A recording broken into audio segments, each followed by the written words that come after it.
Hi friends, welcome to another photo walk video. Today I want to share with you a couple of short photo walks in the same place that I was in the previous photo walk video, a place called Provo, Utah, a smaller town than downtown Salt Lake City, but I'm avoiding downtown currently due to COVID-19. I tried to squeeze the lemon of Provo a bit more this time and just see what it would provide me. I ended up working with a statue, which was wildly interesting, and the scene around the statue was also wildly interesting, trying to incorporate people into that. I got a portrait of a stranger, and I also incorporated a very large, beautiful mountain into the background of a couple of my photos. Also, very quickly, I wanted to mention that I did another live stream where I edited the photos in Lightroom that I took on these photo walks. Links below to that. Okay, enjoy. Hi. Let's see what we can pull off today. Spoon.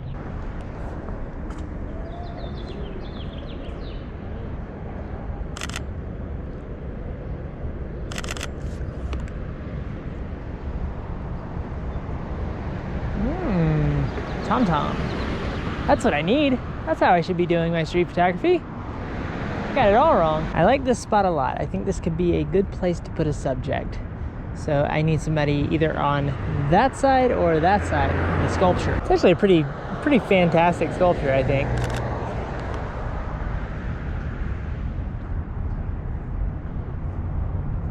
There's a skateboarder that came by earlier, and if he wanted to come back by again, that would be just okay. Now we wait.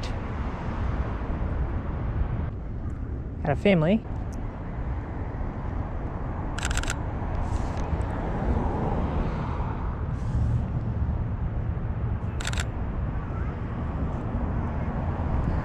Oh, the mind of a curious child. Oh, we have an interesting fellow with a hat and a cane.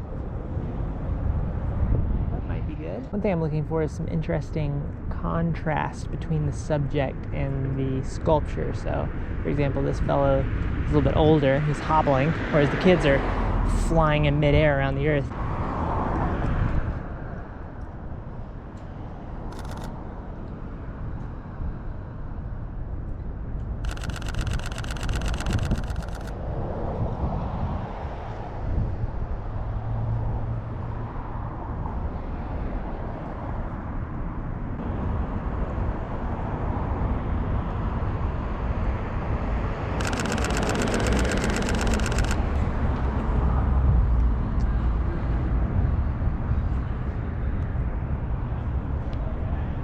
Okay, I bet if I crop it in real tight, the one with the bike will work, because there's a fellow on the right that I don't want in there. We're just gonna snip Mr. IT technician out of there.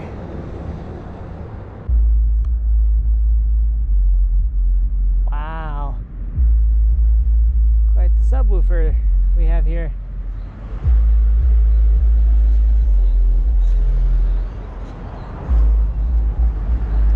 I think my spleen just bursted. Hi, Office James again. This first photo walk ended up being a rather short one, but visiting that statue ignited a fire in me to go back to that statue and that overall scene, which was so interesting and symmetrical, and find more photos and better photos. The photos that I captured there, one of the issues that I had with them was they all were of people moving away from the statue as opposed to approaching it, except for the first one with the kid. That one worked out fantastically. The cyclist, for example, she was moving away from the statue. The reason why I had to capture her this way in this case was when she was on the other side, there was another fellow that was also there, and there was a car that was also coming by, and I forget if it would have been clashing at the time. So in this case, her on the other side of the statue approaching it would not have worked for the type of photo that I was trying to create. There's another photo with the person who was also walking away from the statue, and that one didn't work because I didn't start taking photos soon enough when the person was on the other side. Totally my fault. I did get a couple, and they weren't what I needed. So I need to do better. Here's me challenging me. Quite all right, I shall return to that spot. Here's the second photo walk. Hi friends, it's actually the next day. I'm shielding you guys from the wind.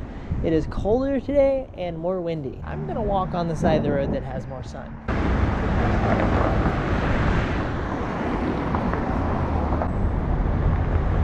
Hey, quick question, man. Quick question. So I'm a photographer. I'm trying to document the coronavirus, and I noticed you had your mask on. I really liked your look. I was just wondering if I could take a quick portrait of you. Oh yeah. Cool, awesome. What's your name? Jacob. All right, I'm James. Good to meet you. If you want to just stand, let's go back this way, just a hair, so I can get a nice background. This will be good. And then yeah, just stand right there. You can put your thing back in your ear. Yeah. I really appreciate it. All right, hang tight for me.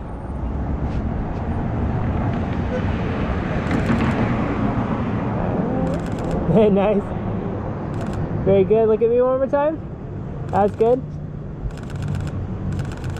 Awesome. Thank you so much. I appreciate it. I'd shake your hand, but you know, but you have a good day.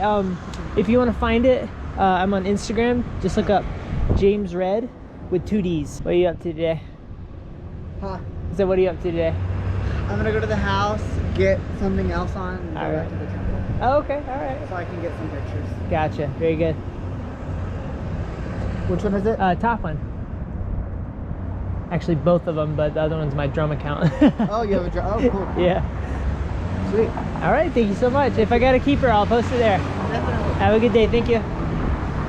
Very nice fella. In hindsight, on that last portrait, I could have dropped the f-stop down a little bit so that the environment was a bit more pronounced in the photo. I think the composition could have been more exciting too, but I was thinking on my feet in the moment, and that's what I produced. I wonder if that would be classified as an Airstream. Doesn't look like a proper Airstream. It's very Airstream-esque.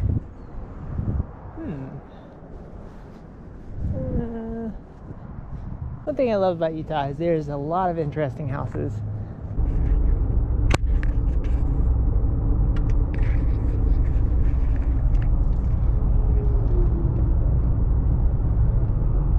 Okay, there's a cyclist coming this direction. I don't know if he's going to go down this path or not, but I sure hope so. I think he is. Oh, he's going to the bathroom first. I'll have to be patient. Can't be a photographer if you can't be patient. Aren't these cliffs lovely? This is kind of the shot I'm thinking, including a cyclist. Okay, he just came out of the bathroom. Where's he going? Ah, balls, he's going the other way. I think this is the saddest thing that's ever happened to me. Right now I'm listening to a podcast, and that helps tremendously with the waiting. We'll see if somebody actually does show up. Could go either way, honestly. I mean, I'm sure if I wait here for 36 hours, I would get one cyclist, right? Honestly, I need the vitamin D.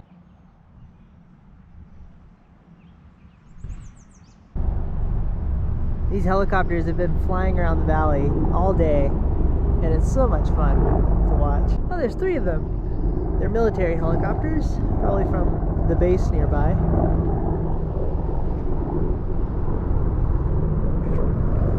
Here, I'll grab a picture so you guys can see in detail. There you go.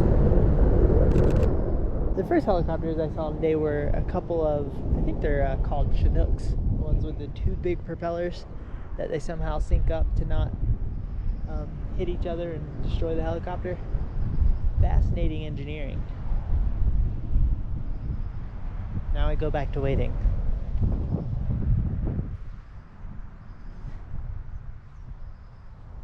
Okay, I think I've been here for probably 20 minutes or so. I've seen nobody. I've seen a couple of cyclists go down that way, so I'm gonna try that way and see if I can get any luck. Just saw 2 cyclists. This is very encouraging. And a 3rd. This is great. We have some cyclists coming up behind me, and we do have the cliffs.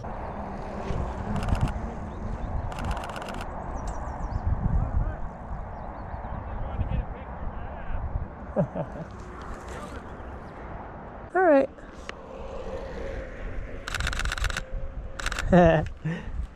Okay, will do. Right, love you. Bye. That was my wife.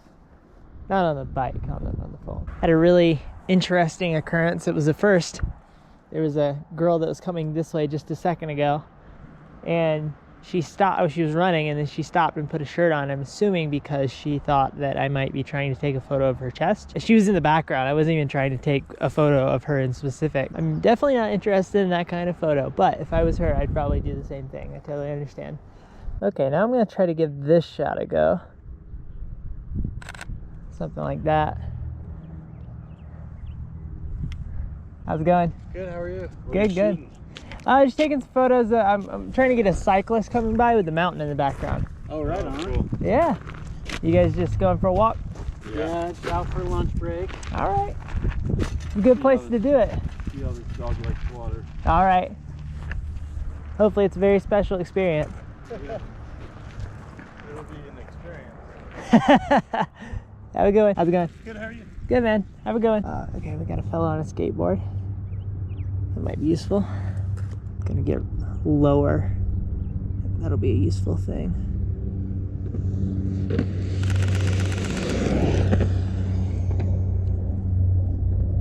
The face is a little shady. Not a huge fan of that, but it might work. Kind of a bummer.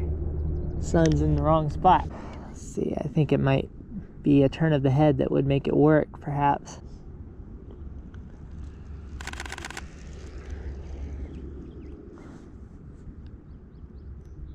Yeah, that's a little better. Okay, I think that will do for now. There is definitely more that I could squeeze out of this location. I'm actually really enjoying it here, but I'm gonna come back. My wife just informed me that she does not have power at our house, so she needs a car so that she can leave and get work done, which is a tricky proposition during the coronavirus. We'll see how that plays out. Anyway, that should conclude my shooting for today. Back to my podcast. Okay, that is it for these photo walks for today. They ignited a passion in me to go back to these spots and get the shots that I was initially after. I think we're being attacked. Just a medical helicopter saving lives. Meanwhile, I'm speaking into a microphone, trying to entertain somebody.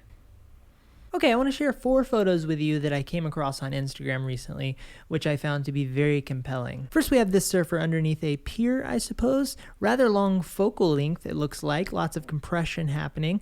We have a beautiful foggy atmosphere. Looks like it was maybe taken in the morning. We have the surfer mid-stride with surfboard in hand. We have a corridor, and our minds like corridors. They're very aesthetically pleasing to us. There's some things about this photo that I think is important to bring from the subconscious to the conscious. One being the fact that the photo does look like it was taken in the morning. It looks like it was potentially a rather cold day. And we also see the surfer wearing a wetsuit, which is another indication that it's not a particularly warm day, probably. This all indicates commitment. And commitment is a beautiful thing to communicate in a photo. When you incorporate these types of contexts into your photo, it provides a message of inspiration to the person who is engaging with the photo. This is wonderfully composed. Next, we have a photo that I stumbled upon the other day, and I thought it was really fantastic, the story it tells. On the right-hand side, we have a couple of ladies embracing in a hug. You can see a smile on the face of one of them. You can feel that you get the sense that they're having a beautiful, warm embrace, that they're connecting with each other. Then we have a guy on the other side of the frame who is distant from them. He has a look on his face of seriousness. He's kind of fiddling with his hands, and I think the cherry on top is that he's looking the opposite direction of the women, off the frame, to the left-hand side. Normally, from a compositional standpoint, a good idea is to make the person be looking into the frame if they're on the left side. If they're looking away, it creates tension, right? So we have the woman on the right looking into the frame, not creating tension, and then we have the fellow on the left looking out of the frame, creating tension. Isn't this fascinating? I think this photo tells the story of social connection versus isolation. And you can feel it screaming through the photo at you. Not a lot of photos will scream something at you. A lot of times the message is more subtle. This is a very thoughtful photo. Next, we have a very dramatically upwardly angled photograph. The subject in this photo is a little bit ambiguous. Now, a lot of times this can be a bad thing, but if it's executed properly, it can be a really good thing. And what it often creates in a photo when it's done well is a photo that is just a vibe. It just communicates a vibe. And that is what this photo does so beautifully, I think. We have a lot of elements in this photo that provide a sense of depth and layering, which is important for a well-constructed photo and an aesthetically pleasing, engageable photo. You may not notice this at first, but there is a person walking through the frame, and the photographer has also allowed the person to be blurred, motion blurred, indicating that the person is moving through the frame. This is a technique that's hard to do right on the fly. You have the fog covering the top of the buildings with very dramatic lighting. Looks like Coruscant or something. Very dense, dark atmosphere. It's a masterfully constructed photo. Once again, I love the insane dramatic upward angle. And finally, we have this photo, which, to put it elegantly, explodes my face. We have a girl in a subway car, very moody scene. The brightest point of light is on the girl's face, clearly making her the subject, along with other elements aligning to make her the subject. We are inside a subway train. We have a little girl looking out the window, light shining on her face. Her face is the brightest point in the photo, clearly making her the subject, separating her from everything else in the frame. And this separation is a very important element for the story that this photo is telling. She's not only separated by light, but she's also separated physically from the other people in the train, right? So she is distinct from everyone else to our eye. And also she's physically flipped around from everyone else, where everyone else is, I got passionate and spit shot out of my mouth right there, where everyone else is pointing this direction, she's pointing this direction. It communicates that she's not just part of the bunch. She's an individual. She's distinct. And she has a very thoughtful look on her face, and that allows us to emotionally connect with her in a deep way. Capturing these expressions is one of the jobs of a street photographer, and is very well done here. Okay, that is it for this one. I hope you found this video enjoyable and helpful. Once again, I edited all the photos taken in this video on a Lightroom Live Lightroom. So links below to that. Questions are welcome. Please feel free to find me on Instagram and Twitter at JamesTheRed. Liking and subscribing is a great way to show appreciation for what I'm up to here, and it means a lot to me when I see that. So up to you. Be healthy and have a good day. Goodbye.